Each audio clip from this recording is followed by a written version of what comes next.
বাংলাদেশের নতুন অন্তর্বর্তী সরকারের প্রধান উপদেষ্টা ডক্টর মোহাম্মদ ইউনূস বলেছেন, কয়েক সপ্তাহের উত্তাল ছাত্র বিক্ষোভের পর পদত্যাগ করে এবং দেশ ছেড়ে পালিয়ে যাওয়া বাংলাদেশের ক্ষমতাচ্যুত প্রধানমন্ত্রী শেখ হাসিনা ভারতে অবস্থান দীর্ঘায়িত করা ঠিক হবে না।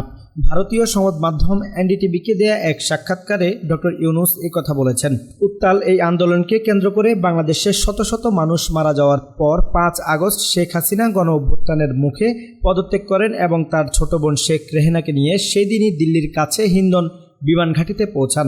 হাসিনা বর্তমানে একটি সেফ হাউসে অবস্থান করছেন বলে জানা গেছে। ডক্টর ইউনূস বাংলাদেশের প্রত্যাবর্তনের আগে এনডিটিভিকে যে সাক্ষাৎকারটি দিয়েছিলেন সেই প্রতিবেদনের মধ্যে উঠে এসেছে, শেখ হাসিনা যুক্তরাজ্যে যাওয়া ও আশ্রয় নেওয়ার পরিকল্পনা বাধাগ্রস্ত হওয়ার পরে ভারতে থাকার সময় বাড়ানো হতে পারে। আরেকটি প্রতিবেদন অনুসারে যুক্তরাজ্যে কার্যকরভাবে শেখ হাসিনাকে আশ্রয় দিতে চাওয়ার বিষয়টি অস্বীকার করেছে এবং তিনি মার্কিন যুক্তরাষ্ট্র এবং ফিনল্যান্ড সহ অন্যান্য বিকল্পগুলো বিবেচনা করছেন।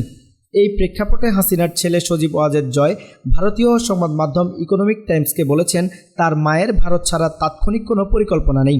জয়ের মতে, শেখ হাসিনার জন্য অন্য কোনো দেশে যাওয়ার বিষয়ে এখনই কোনো সিদ্ধান্ত নেওয়া হয়নি।